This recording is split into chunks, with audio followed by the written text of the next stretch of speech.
વડાપ્રધાન નરેન્દ્ર મોદી જામનગરના પ્રવાસ દરમિયાન રિલાયન્સમાં અનંત અંબાણી દ્વારા બનાવવામાં આવેલા મહત્વના પ્રોજેક્ટ વનતારાની મુલાકાતે છે। બપોર સુધી પીએમ મોદી વનતારા ખાતે જ રોકાણ કરશે અને ત્યારબાદ તેઓ સોમનાથ દાદાના ચરણોમાં શીશ ઝુકાવવા માટે પહોંચશે। જામનગરથી 30 કિલોમીટર દૂર રિલાયન્સ રિફાઇનરીમાં પ્રાણીઓની સંભાળ, તેમના પુનર્વસન અને સારવાર માટે અનંત અંબાણીએ વનતારા નામનો એક મહત્વપૂર્ણ પ્રોજેક્ટ શરૂ કર્યો છે।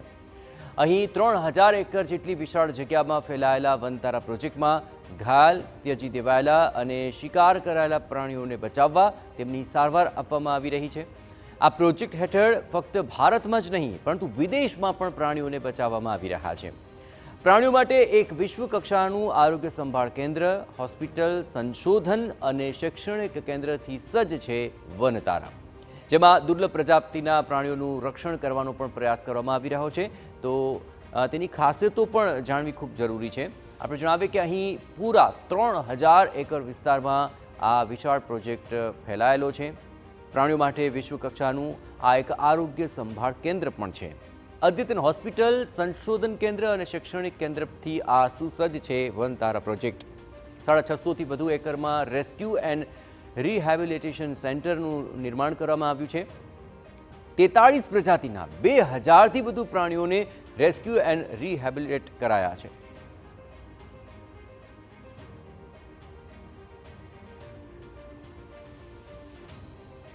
એકવીસોથી વધુ કર્મચારીઓ અહીં વનતારા પ્રોજેક્ટની અંદર તૈનાત છે। રેસ્ક્યુ સેન્ટરમાં 200 હાથી, 300 ચિત્તા, 300 દીપડા અને 300 હરણ છે।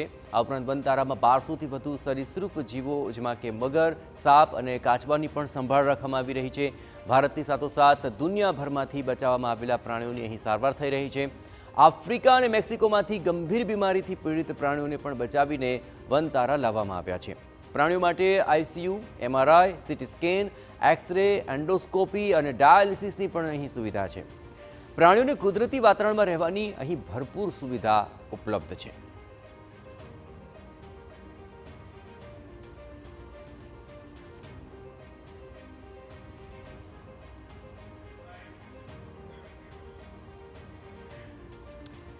તો એક દ્રષ્ટિએ જોઈએ તો આ જે વનતારા પ્રોજેક્ટ છે તે પ્રાણીઓનું એક મોટું સેવાલય પણ કહી શકાય, કારણ કે 200થી વધુ હાથીઓ અને તેમની દેખરેખ અહીં કરવામાં આવી રહી છે। અને આપણે પણ જણાવીએ કે હાથીઓની દેખરેખમાં 500થી વધુ પ્રશિક્ષિત જે કર્મચારીઓ છે તે અહીં તૈનાત છે।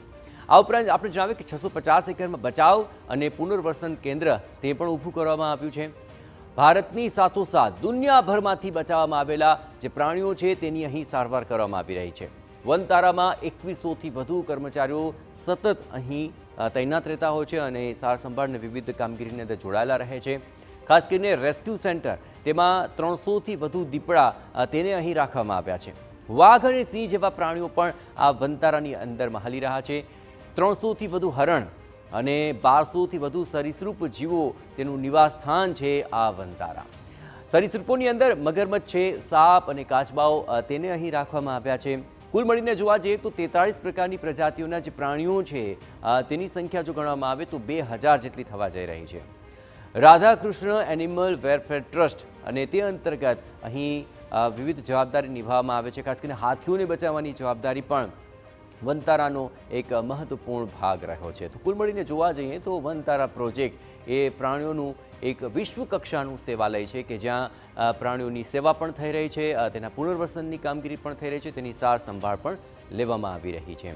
અને તેની જ મુલાકાતે આજે વડાપ્રધાન પહોંચ્યા છે। સવારે 7 વાગ્યાથી લઈને તેઓ ત્યાં પહોંચ્યા છે અને 3 કલાકથી પણ વધારે સમય તેઓ અહીં વિતાવશે। અને એ સાથે જોવા જઈએ તો આજની આ વડાપ્રધાનની મુલાકાત અત્યંત ખાસ બની રહેશે।